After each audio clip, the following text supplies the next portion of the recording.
Hi everyone, this is Anam. Welcome to PhD jobs and admission. So आज के इस video में हम पंजाब यूनिवर्सिटी ऑफ चंडीगढ़, ठीक है, जो कि आपके एक काफी प्रेस्टिजियस एक गवर्नमेंट यूनिवर्सिटी है। सो इस यूनिवर्सिटी के पीएचडी एंट्रेंस एग्जामिनेशन के लिए हम रिसर्च मेथोडोलॉजी पर इंपॉर्टेंट एमसीक्यूज देखने जा रहे हैं। जैसे कि मैं आपको बता दूं, आपका जो पेपर 1 होता है वो 25 एमसीक्यूज आपको रिसर्च मेथोडोलॉजी से दिया जाता है पंजाब यूनिवर्सिटी में, और आपके जो 40 मार्क्स होते हैं ये डिस्क्रिप्टिव यानी सब्जेक्टिव टाइप का आपको क्वेश्चंस दिया जाता है रिसर्च मेथोडोलॉजी पर। तो मैं आपको बता दूं, एमसीक्यूज के साथ साथ डिटेल एक्सप्लेनेशन करा है मैंने इस वीडियो में, हर एक एमसीक्यूज को डिटेल में एक्सप्लेन करा है। और जैसे कि आपको बताया 5 नवंबर को आपका एग्जाम होने जा रहा है इस यूनिवर्सिटी का, पीएचडी एंट्रेंस एग्जामिनेशन। तो उसके लिए हम प्रॉपर हम आपको गाइड कर रहे हैं, प्रॉपर हम आपको सारी चीजें फॉलो करेंगे। आपको हम पर्टिकुलर टॉपिक वाइज बताते रहेंगे कि आपको अब क्या स्टडी करना है।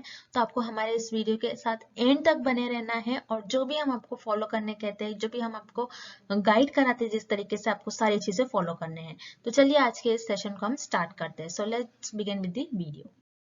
तो एक बारी एमसीक्यू स्टार्ट करने से पहले मैं आपको अच्छे तरीके से हमारे कंटेंट जो हम आपको प्रोवाइड करते हैं, जो स्टडी मटेरियल हम आपको प्रोवाइड करते हैं, उसके बारे में एक बार मैं आपको फटाक से बता दूं कि हमारे इस कोर्स में हम आपको video lectures, mock test, notes provide करते हैं, और 1500 प्लस एमसीक्यूज रिविजन पीडीएफ। ये सारा जो कंटेंट आप देख रहे हो स्क्रीन पर, ये आपको एक ही जगह मिलेगा।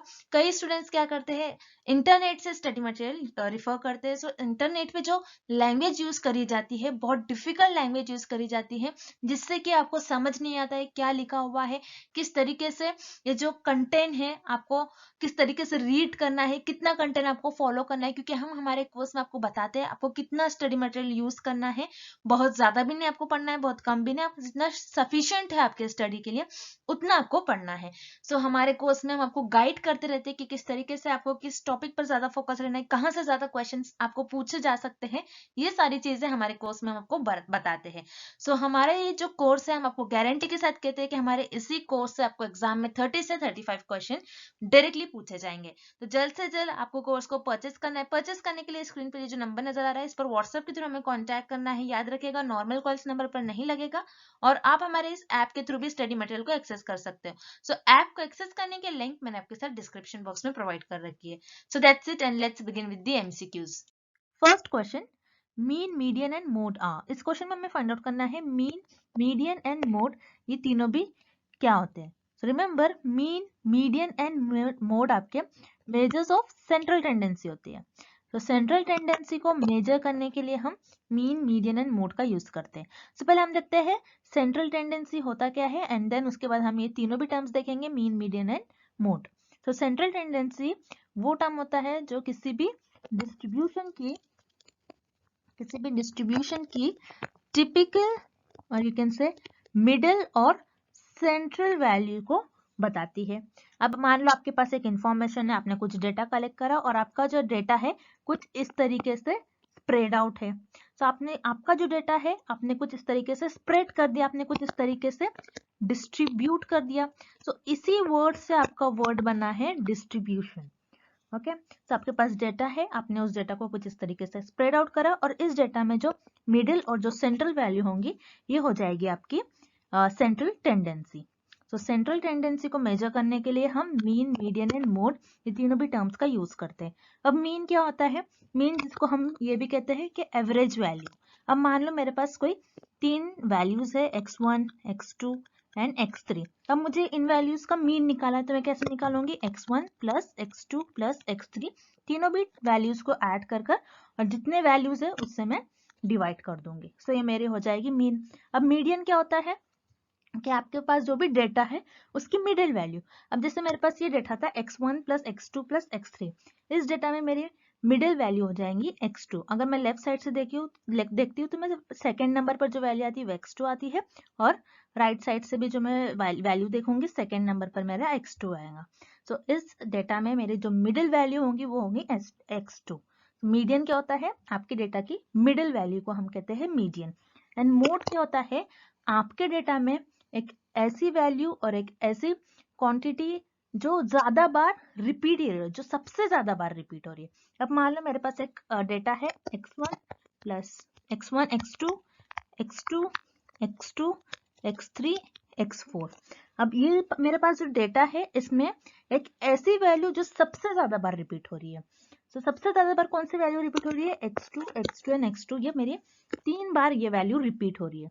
तो इस केस में मेरी जो मोड की वैल्यू हो जाएंगी वो हो जाएगी x2। तो मीन, मीडियन एंड मोड को मेजर करने के लिए हम सेंट्रल टेंडेंसी का यूज करते हैं। So mean, median and mode are measures of central tendency. That's why आपका करेक्ट ऑप्शन हो जाएगा option C. Next, which one of the following is not a qualitative forecasting method? इस question में हमें find out करना है कि कौन से ऑप्शन में हमें क्वालिटेटिव फोरकास्टिंग मेथड गिवन नहीं है।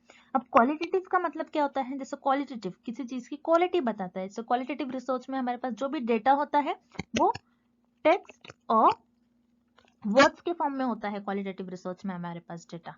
और फोरकास्टिंग का मतलब क्या होता है, फोरकास्टिंग मतलब कुछ प्रिडिक्ट करना, कुछ गेस करना। अब हमें इस क्वेश्चन में फाइंड आउट करना है कि क्वालिटेटिव फोरकास्टिंग मेथड हमें किस ऑप्शन में गिवन नहीं है। सो हम वन बाय वन ऑप्शंस देखते हैं। Option A, educated guess. Educated guess क्या होता है कि कुछ सोच समझकर गेस करना। अब जैसे मैंने सोच समझकर ये गेस कर लिया कि जो एक पर्टिकुलर डिसीज है, उस डिसीज के अगेंस्ट मैं ये ड्रग दूंगी तो हो सकता है ये ड्रग लेने से ये डिसीज क्योर हो जाए। तो मेरे पास जो भी इंफॉर्मेशन होंगी गेस करने के लिए, मैं अपने जो भी इंफॉर्मेशन के बेसिस पर मैंने गेस किया है वो इंफॉर्मेशन मेरे पास टेक्स्ट और वर्ड्स के फॉर्म में हो जाएगी। तो उसी तरीके से क्वालिटेटिव रिसर्च में जो भी हमारे पास डेटा होता है वो टेक्स्ट और वर्ड्स के फॉर्म में होता है। तो यहाँ पर आपका ऑप्शन ए करेक्ट हो जाएगा। एजुकेटेड गेस ये आपका क्वालिटेटिव फोरकास्टिंग मेथड हो जाएगा। Then option B, executive committee consensus. Executive committee consensus का मतलब होता है कि कमेटी को बुलाया जाता है और उस कमेटी में, जैसे कोई भी कमेटी हो सकती है, उसमें 4 to 5 पीपल का ग्रुप बनाया जाता है। कोई हो सकता है उसमें किसी डिसीज के बारे में, कोई पॉलिसी के बारे में, बिजनेस से रिलेटेड कुछ भी उस पर्टिकुलर ग्रुप में डिस्कशन होगा, उनके लोगों के एक्सपर्ट्स के ओपिनियन जानेंगे और उसके बेसिस पर कोई कंक्लूजन पर आएंगे। तो यहाँ पर एग्जीक्यूटिव कमेटी सेंसेस में जो भी डिस्कशन होंगे, जो भी उनके ओपिनियन होंगे, वो अगेन उनके पास टेक्स्ट और वर्ड्स के फॉर्म में इंफॉर्मेशन होगी। तो ये भी आपका क्वालिटेटिव फोरकास्टिंग मेथड में आ जाएगा। Then option C, Delphi method. Delphi method क्या होता है, जिसमें आप एक्सपर्ट से सर्वे कराते हो। एक्सपर्ट से सर्वे कराया जाता है जिसमें एक ग्रुप बनाया जाता है और उन ग्रुप में उस पर्टिकुलर टॉपिक पर, जैसे कोई हार्ट स्पेशलिस्ट को आपने बुलाया है, सो उनका आपने इंटरव्यू लिया है, एक ग्रुप बनाया है, 4-5 हार्ट स्पेशलिस्ट को आपने बुलाया है, उस पर्टिकुलर टॉपिक पर आप डिस्कशन करोगे, उनके ओपिनियंस जानोगे। सो यहाँ पर क्या होता है, डेल्फी मेथड में एक राउंड बनाया जाता है जिसमें एक क्वेश्चनर प्रोवाइड किया जाता है। सारे लोगों को एक क्वेश्चनर प्रोवाइड किया जाता है और उस क्वेश्चनर में रिस्पोंडेंट्स को, जो भी एक्सपर्ट्स होंगे, उनका रिस्पॉन्स कलेक्ट करा जाता है और उनका रिस्पॉन्स कलेक्ट करने के बाद ग्रुप में डिस्कशन होते हैं उनके रिस्पॉन्स पर। सो डेल्फी मेथड में भी जो भी डिस्कशन होंगे वो टेक्स्ट और वर्ड्स के फॉर्म में हो जाएंगे। सो ये भी आपका क्वालिटेटिव फोरकास्टिंग मेथड हो जाएगा। Then option D, linear regression method. Linear regression method में रिमेंबर आपके पास जो भी इंफॉर्मेशन होगी ये नंबर्स के फॉर्म में होंगी, जिसमें आपके पास जो भी डेटा होता है वो नंबर्स के फॉर्म में होता है और आप उस इंफॉर्मेशन को, उस डेटा को आप कुछ ग्राफ में इस तरीके से स्प्रेड करते हैं। आपके पास कोई डेटा होता है, वो डेटा इस तरीके से स्प्रेड आउट रहता है एंड देन आप उसको एक लीनियर इंफॉर्मेशन कलेक्ट करते हो और उसके बेसिस पे आप देखते हो कि आगे क्या होगा। आपके पास बस इतना ही इंफॉर्मेशन है तो आप गेस करते हो। जैसे ये मार्केटिंग में ज्यादा यूज करा जाता है, कितना प्रॉफिट हो सकता है, आगे कितना लॉस हो सकता है, ये जानने के लिए। तो लीनियर रिग्रेशन मेथड ये आपका क्वालिटेटिव फोरकास्टिंग मेथड नहीं होगा, बल्कि ये आपका क्वांटिटेटिव फोरकास्टिंग मेथड हो जाएगा। और इस क्वेश्चन में भी हमें यही पूछ रहा है, which is not qualitative forecasting method. तो यहाँ पर आपका ऑप्शन डी जो है ये आपका क्वालिटेटिव फोरकास्टिंग मेथड नहीं होगा। दैट्स व्हाई आपका करेक्ट ऑप्शन हो जाएगा option D, linear regression method. Next, the steps taken to solve a problem are given below. Arrange them in a correct order. First, analyze. Second, test. Third, implement. Then evaluate, document, design and last is develop. इस question में हमें हम research में किस तरीके से problem को solve कर सकते हैं उसके स्टेप्स गिवन हैं और जो स्टेप्स हैं उनको हमें करेक्ट ऑर्डर में अरेंज करना है। सो जैसे हम रिसर्च में किसी भी प्रॉब्लम को सॉल्व करते हैं, अब मान लो मेरे पास एक प्रॉब्लम है, मुझे उसको सॉल्व करना है। अब यहाँ पर मेरे पास एक प्रॉब्लम है, मान लो मेरे पास एक प्रॉब्लम है कोविड डिसीज है, उस प्रॉब्लम को सॉल्व करना है। जब कोविड डिसीज नहीं आई होंगी तो रिसर्चर ने उस प्रॉब्लम को तो सॉल्व किया, उसके अगेंस्ट वैक्सीन बनाया। तो इस प्रॉब्लम को सॉल्व करने के लिए रिसर्चर ने कौन कौन से स्टेप्स को फॉलो किया, कैसे फॉलो किया, कैसे सीक्वेंस में फॉलो करा, हमें वो करेक्ट ऑर्डर अरेंज करना है। अब मान लो हमने जैसे देखा अभी कोविड एक प्रॉब्लम है, देन जब ये प्रॉब्लम आई होंगी तो फर्स्ट स्टेप में रिसर्चर ने इसको एनालाइज किया होगा, उस प्रॉब्लम को एनालाइज किया होगा। तो एनालाइज आपका फर्स्ट स्टेप में आया होगा। तो फर्स्ट स्टेप में एनालाइज आएगा आपका, मतलब कोविड को किस तरीके से उन्होंने ऑब्जर्व किया, जिन जिन लोगों में कोविड डिसीज देखी गई उनको ऑब्जर्व किया होगा, उनकी बॉडी कैसे बिहेव कर रही होंगी। तो एनालाइज ये आपका फर्स्ट स्टेप में आएगा। एनालाइज करने के बाद, प्रॉब्लम को एनालाइज करने के बाद देन आप उसको डिजाइन करोगे। डिजाइन आपका सेकंड स्टेप में आएगा। डिजाइन क्या होता है? डिजाइन का मतलब होगा कि आप आपका जो प्रॉब्लम है उस प्रॉब्लम को आप किस तरीके से सॉल्व करने वाले हो, कौन कौन से मेथड्स यूज करने वाले हो, किस तरीके से आप उस प्रॉब्लम को सॉल्व करते हो। आप मेथड चूज करोगे, आप प्लानिंग करोगे। डिजाइन का मतलब ये होता है कि प्लान करना, कुछ प्लानिंग करोगे आप यहाँ पर। देन डिजाइन करने के बाद आप डेवलप करोगे उस प्रॉब्लम को। डेवलप का मतलब होता है कि आपका जो प्रॉब्लम है उससे क्या क्या सोल्यूशंस हो सकते हैं। क्या मैं ऐसा करूँ तो उसका ये सोल्यूशन निकल कर आएगा, क्या मैं ये ड्रग बनाऊं या फिर मैं वैक्सीन बनाऊं तो ये डिसीज और ये प्रॉब्लम क्योर हो सकती है। ओके, तो मैं डिजाइन करने के बाद मैं उस प्रॉब्लम को डेवलप करूंगी। तो डेवलप आपका थर्ड पर आएगा। देन उसके बाद डेवलप करने के बाद आप उसको टेस्ट करोगे। टेस्ट आपका फोर्थ नंबर पर आएगा। ओके, मतलब आप टेस्ट करोगे, आप कुछ लोगों को वो ड्रग या फिर वो वैक्सीन देकर देखोगे कि उनमें कैसे इफेक्ट हो रहा है, टेस्ट करोगे। ओके, टेस्ट करने के बाद आप उसको डॉक्यूमेंट करोगे। डॉक्यूमेंट आपका फिफ्थ नंबर पर आएगा। डॉक्यूमेंट मतलब आपने जो भी देखा है, जैसे कि अपने कुछ पॉपुलेशन में से कुछ मेंबर्स को आपने ड्रग देकर देखा, कुछ को वैक्सीन देकर देखा और देखा कि उनकी बॉडी में कैसा इफेक्ट आ रहा है, क्या उन वो जो कोविड प्रॉब्लम है क्या उनसे क्योर हो रहे या फिर नहीं हो रहे वो ड्रग और वैक्सीन लेने से। आप ये डेटा, ये इंफॉर्मेशन आप लिखोगे, डॉक्यूमेंट करोगे। डॉक्यूमेंट करने के बाद उसके बाद आप उसको इम्प्लीमेंट करोगे। इम्प्लीमेंट का मतलब क्या होता है? जैसे आप मेजर करोगे चीजों को, कितने लोग जैसे मान लो मैंने यहाँ पर आपको बोला था कि ड्रग और वैक्सीन हमने दोनों देकर देखा, तो आप ये देखोगे कि कितने लोग ड्रग लेने के बाद क्योर हो रहे हैं। मान लो 70 लोग ड्रग लेने के बाद क्योर हो रहे हैं और सिर्फ 30 लोग जो है वो वैक्सीन लेने से क्योर हो रहे हैं। सो आपने यहाँ पर ये देखा कि कितने लोग क्या क्या लेने से, ड्रग लेने से और वैक्सीन लेने से क्योर हो रहे हैं। देन इम्प्लीमेंट के बाद, इम्प्लीमेंट आपका 6 पर आएगा। Then last is evaluate. Evaluate आपका 7 पर आएगा। मतलब आप इवेल्यूएट कर दोगे कि यस, अगर कोविड की प्रॉब्लम है तो कोविड की प्रॉब्लम को सॉल्व करने के लिए जैसे वैक्सीन बनाया गया, वैक्सीन इफेक्टिव है या फिर ड्रग इफेक्टिव है, ये इवेल्यूएट कर जाएगा। तो इस तरीके से आप रिसर्च में किसी भी प्रॉब्लम को सॉल्व करते हो। सो करेक्ट सीक्वेंस आपको ऑप्शन ए में गिवन है, दैट्स व्हाई आपका करेक्ट ऑप्शन हो जाएगा option A. Next, all of the following are common characteristics of experimental research except। इस क्वेश्चन में हमें फाइंड आउट करना है कि कौन सा ऐसा ऑप्शन है जिसमें हमें एक्सपेरिमेंटल रिसर्च के कैरेक्टरिस्टिक्स नहीं गिवन है। एक्सेप्ट आ रहा है मतलब नहीं गिवन है।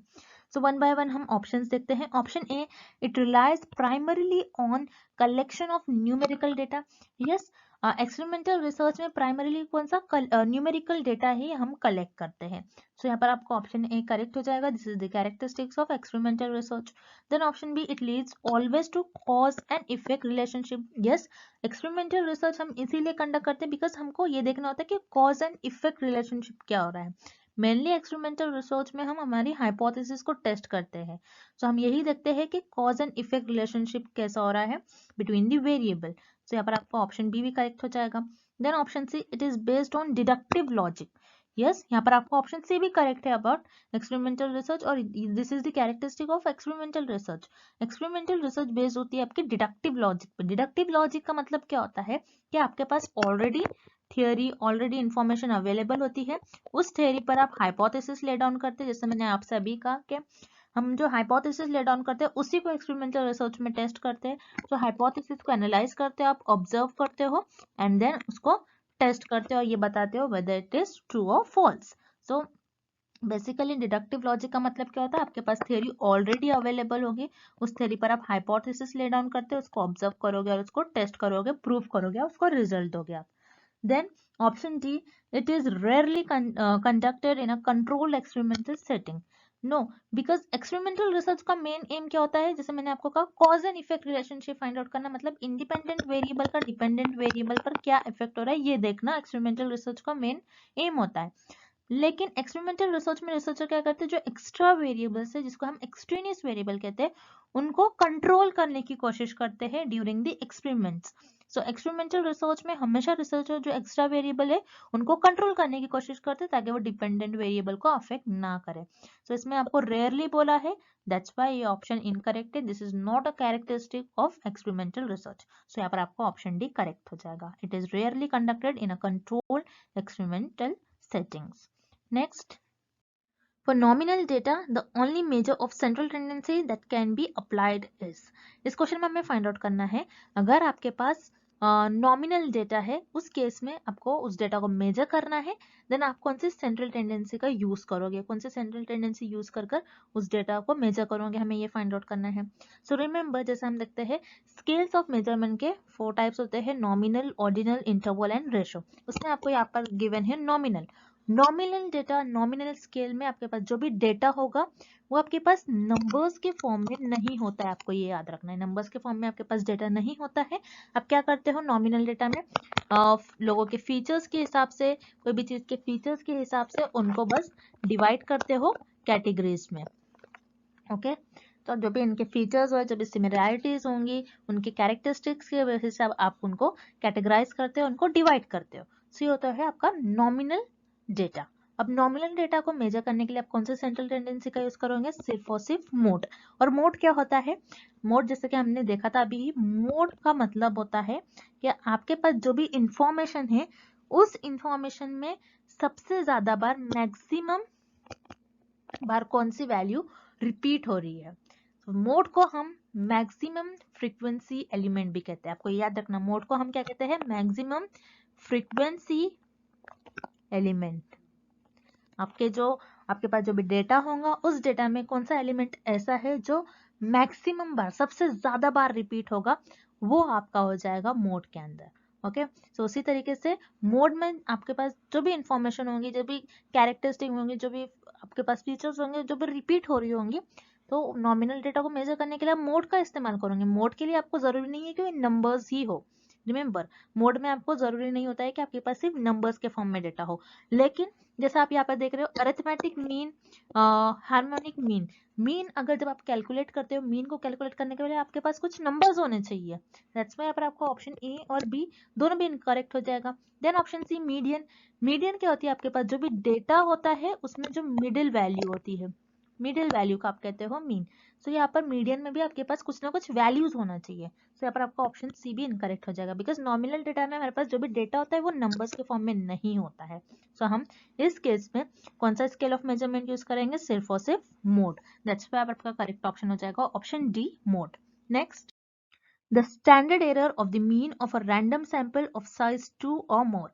इस क्वेश्चन में हमें फाइंड आउट करना है स्टैंडर्ड एरर ऑफ मीन में, अगर आपकी सैंपल साइज 2 और 2 से ज्यादा है तो उस केस में कौन सा ऑप्शन करेक्ट होगा, हमें ये फाइंड आउट करना है। So remember, standard error of mean का फॉर्मूला होता है sigma upon under root of capital N. So standard error of mean होता है क्या है, पहले आपको ये पता होना चाहिए। सो स्टैंडर्ड एरर ऑफ मीन होता है difference between population mean and sample mean। Okay, मतलब आपके सैंपल का मीन और जो पॉपुलेशन का मीन उसमें कितना डिफरेंस है। अगर बहुत ज्यादा डिफरेंस है तो आपका जो स्टैंडर्ड एरर है वो आपके जो एरर्स होंगे वो ज्यादा होंगे, ऑब्वियसली बात है, जितना ज्यादा डिफरेंस होगा उतना ज्यादा आपका एरर होगा। Okay, so standard error of mean का मतलब होता है आपके जो पॉपुलेशन का मीन है और सैंपल का मीन, उन दोनों के बीच में कितना डिफरेंस है। अब स्टैंडर्ड एरर ऑफ मीन में का आपका जो फॉर्मूला है sigma upon under root of N. तो यहाँ पर सिग्मा का मतलब होता है स्टैंडर्ड डिविएशन ऑफ पॉपुलेशन, मतलब स्टैंडर्ड डिविएशन ऑफ पॉपुलेशन का मतलब होता है कि आपका पॉपुलेशन का जो डेटा है, पॉपुलेशन में आपके पास जो भी इंफॉर्मेशन होंगी उसका डेटा किस तरीके से स्प्रेड आउट है। यहाँ पर कैपिटल एन का मतलब होता है आपका सैंपल साइज। ओके, आपके सैंपल साइज क्या है आप डिसाइड कर लेते हो कि मैं इतना 100 पॉपुलेशन है, मतलब आपके पास 100 पॉपुलेशन है, पॉपुलेशन में 100 मेंबर्स है, उसमें से मैं सिर्फ 50 मेंबर्स पर मैं रिसर्च परफॉर्म करूंगी, तो मतलब आपके सैंपल साइज उस केस में हो जाएंगे 50। तो इस तरीके से होता है। सिग्मा का मतलब होता है standard deviation of population and capital N का मतलब होता है सैंपल साइज। तो ये सब हमने स्टैंडर्ड एरर ऑफ मीन, उसके सारे हमने टर्म्स देख लिए उसके फॉर्मूले के। अब देखते हैं हमें क्वेश्चन में क्या गिवन है। इस क्वेश्चन में आपको गिवन है सैंपल साइज। सैंपल साइज की आपको वैल्यू गिवन है, क्या हो सकती है, 2 हो सकती है या फिर 2 से ज्यादा हो सकती है। तो हम क्या करेंगे, इस फॉर्मूले में सैंपल साइज की इंफॉर्मेशन जो भी हमें गिवन है वैल्यू वो पुट कर देंगे। तो स्टैंडर्ड एरर ऑफ मीन का हो जाएगा सिग्मा। सिग्मा की वैल्यू जैसे मैं अज्यूम कर लेती हूँ, मेरे पास जो स्टैंडर्ड डिविजन ऑफ पॉपुलेशन है उसकी वैल्यू 10 है, सिग्मा मेरे पास 10 है। अंडर रूट ऑफ, जैसे हमें गिवन है सैंपल साइज 2 हो सकती है या फिर 2 से ज्यादा हो सकती है, 3 हो सकती है, 4 हो सकती है, कुछ भी हो सकती है 2 के बाद। तो फॉर एग्जाम्पल मैंने यहाँ पर 4 ले लिया, तो 10/2। तो यहाँ पर मेरी हो गई जो मेरा स्टैंडर्ड एरर मीन की वैल्यू आ रही है वो आ रही है मेरी 5। मतलब अगर मेरी स्टैंडर्ड डिविएशन ऑफ पॉपुलेशन की वैल्यू ज्यादा है तो ऑब्वियसली मेरा स्टैंडर्ड एरर ऑफ मीन की जो वैल्यू आएगी वो स्टैंडर्ड डिविएशन ऑफ पॉपुलेशन से कम आएगी, क्योंकि स्टैंडर्ड डिविएशन ऑफ पॉपुलेशन का वैल्यू मैंने क्या लिया था, यहाँ पर 10 लिया था, और मेरा जो स्टैंडर्ड एरर ऑफ मीन आ रहा है उसकी वैल्यू 5 आ रही है। मतलब स्टैंडर्ड डिविएशन ऑफ पॉपुलेशन की वैल्यू आप जितनी ज्यादा लोगे उतना आपका स्टैंडर्ड एरर ऑफ मीन कम हो जाएगा। जितना ज्यादा, जैसे मैंने यहाँ पर स्टैंडर्ड डेविएशन ऑफ पॉपुलेशन की वैल्यू ज्यादा ली थी और मेरा जो स्टैंडर्ड एरर ऑफ मीन आ रहा है वो स्टैंडर्ड डिविएशन ऑफ पॉपुलेशन से इसकी वैल्यू कम आ रही है। तो इस केस में कौन सा ऑप्शन करेक्ट हो जाएगा, यहाँ पर आपका ऑप्शन सी करेक्ट हो जाएगा, is always lower than the population standard deviation. मतलब आपका जो पॉपुलेशन का स्टैंडर्ड डिविएशन की जो वैल्यू होगी वो स्टैंडर्ड एरर से ज्यादा होगी। तो यहाँ पर आपका ऑप्शन सी करेक्ट हो जाएगा, इज ऑलवेज लोअर देन दी, आपकी जो स्टैंडर्ड एरर की वैल्यू है, स्टैंडर्ड एरर ऑफ मीन की वैल्यू ऑलवेज कम होगी स्टैंडर्ड डिविएशन ऑफ पॉपुलेशन से। तो यहाँ पर आपका ऑप्शन सी करेक्ट हो जाएगा। Next, arrange the steps given below in the proper order in the process of selection of samples. इस क्वेश्चन में हमें सैंपल को सिलेक्ट करने के कुछ स्टेप्स गिवन है और हमें उन्हें करेक्ट ऑर्डर में अरेंज करना है। अब सैंपल क्या होता है, जैसे आपको पता है पॉपुलेशन का सैंपल क्या होता है, पॉपुलेशन का सबसेट। मतलब पॉपुलेशन का जो कुछ पॉपुलेशन होती है आपका, उसके कुछ पार्ट पर आप रिसर्च परफॉर्म करते हो, कुछ पार्ट लेते हो जो कि आपका सैंपल बन जाता है और उस पर आप रिसर्च परफॉर्म करते हो। तो सैंपल आपके पॉपुलेशन का सबसेट होता है। अब आप सैंपल को कैसे चूज करोगे, हमें स्टेप बाय स्टेप सैंपल्स को चूज करने के लिए आपको कुछ स्टेप्स परफॉर्म करने होते हैं और उन स्टेप में आप आपके सैंपल्स को चूज करते हो। तो सैंपल सेलेक्ट करने के लिए आपको फर्स्ट स्टेप में आपकी पॉपुलेशन को डिफाइन करना होता है। सो डिफाइनिंग द पॉपुलेशन आपका फर्स्ट स्टेप में आ जाएगा। अब पॉपुलेशन को कैसे डिफाइन करोगे, अब मान लो मैं ऐसी पॉपुलेशन चूज करूंगी जो स्मोकिंग करे, क्योंकि मुझे स्मोकर्स पर स्टडी करना है जो स्मोकिंग करते हैं, मुझे ये देखना है स्मोकिंग करने से ह्यूमन बॉडी में कैसा इफेक्ट होता है, क्या क्या क्या डिसीज हो सकती है जो लोग स्मोकिंग करते हैं। तो मैं कैसी पॉपुलेशन डिफाइन करूंगी, जो स्मोकिंग करते हैं उन्हीं लोग को चूज करूंगी अपने पॉपुलेशन में। सो आपने क्या किया, फर्स्ट स्टेप में आपकी पॉपुलेशन को डिफाइन कर दिया। देन सेकेंड स्टेप में आप सैम्पलिंग फ्रेम डेवलप करोगे, तो सैम्पलिंग फ्रेम आपका सेकेंड आ जाएगा। अब सैम्पलिंग फ्रेम क्या होती है, आपने पॉपुलेशन ले लिया एंड देन आप क्या करते हो, एक लिस्ट बनाते हो और लिस्ट में आपकी जो पॉपुलेशन में जो सारे मेंबर्स हैं उनकी इंफॉर्मेशन लिखते हो, उनका पर्टिकुलर आप नेम मेंशन करते हो, उनका इंफॉर्मेशन लिखते हो। तो ये होती है आपकी सैम्पलिंग फ्रेम। सैम्पलिंग फ्रेम एक लिस्ट होती है जिसमें आप आपके पॉपुलेशन के जो भी मेंबर्स हैं उनकी सारी इंफॉर्मेशन लिखते हो। देन सैम्पलिंग फ्रेम डेवलप करने के बाद उसके बाद आप सैंपल साइज सिलेक्ट करते हो। तो सैंपल साइज आपका थर्ड स्टेप में आ जाएगा, डिटरमाइनिंग द सैंपल साइज। अब सैंपल साइज क्या होता है कि आप कितने लोगों को सिलेक्ट करने वाले हो। अब मान लो आपकी जो पॉपुलेशन है उसमें 100 लोग है, टोटल 100 मेंबर्स है, और आप क्या करोगे, आपका जो सैंपल साइज होगा आपको करना है 50 लोगों पर रिसर्च, क्योंकि आप पूरी पॉपुलेशन पर रिसर्च नहीं कर सकते हो, इट इज वो टाइम टेकिंग प्रोसेस हो जाएगा। ओके, तो आप क्या करते हो, पॉपुलेशन के कुछ ही पार्ट पर, मतलब कुछ ही लोगों पर रिसर्च करते हो। तो सैंपल साइज मतलब आप कितने लोगों पर रिसर्च करने वाले हो। तो थर्ड स्टेप में आपका हो जाएगा सैंपल साइज।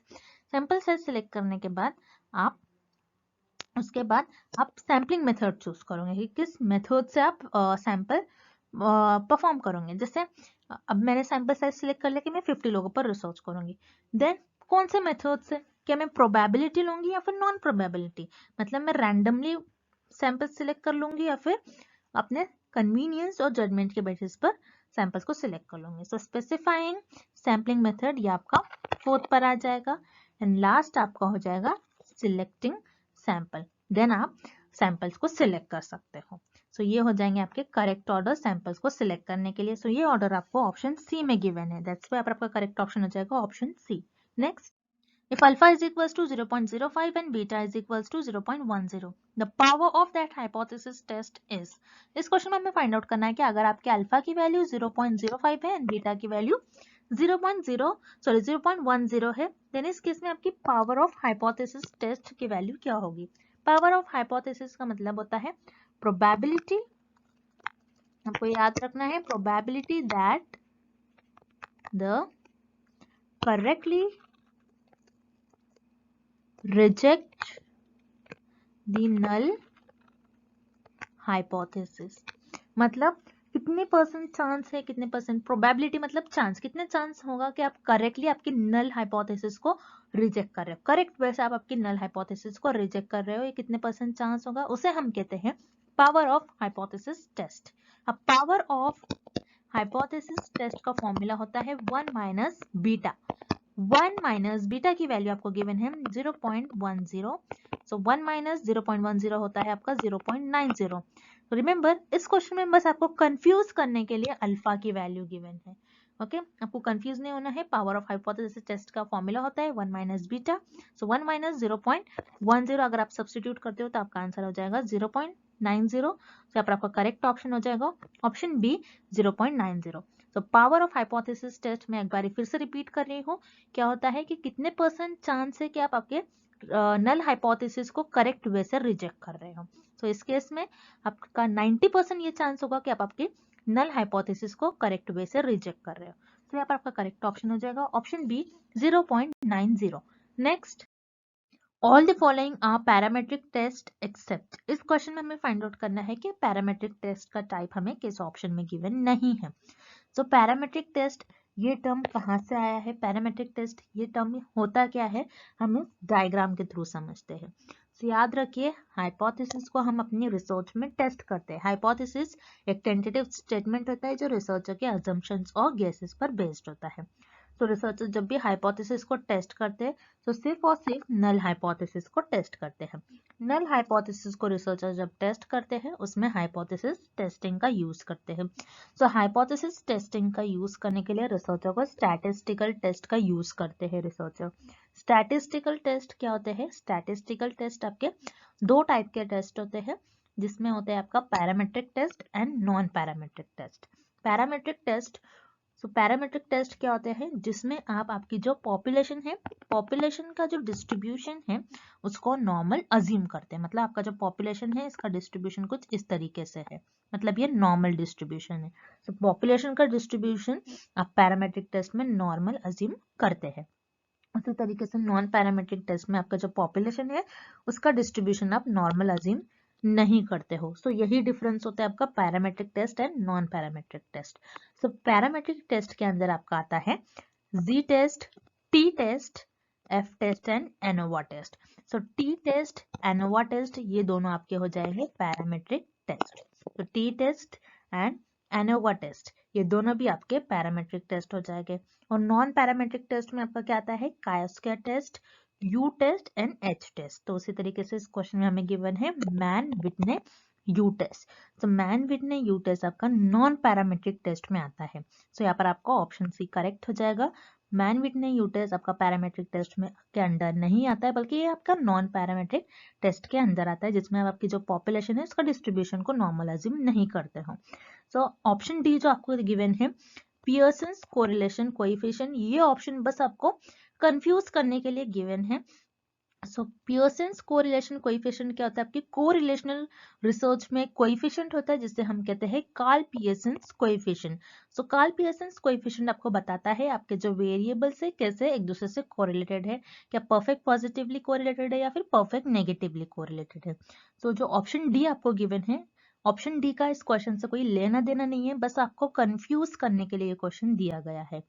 सो आपका इस क्वेश्चन का करेक्ट ऑप्शन हो जाएगा option C Mann Whitney U test. Mann Whitney U test आपके नॉन पैरामेट्रिक टेस्ट के अंदर आता है, और T test and ANOVA test ये आपके पैरामेट्रिक टेस्ट में आता है, जिसमें आप आपकी जो पॉपुलेशन है उसकी डिस्ट्रीब्यूशन को नॉर्मल अज्यूम कर लेते हो।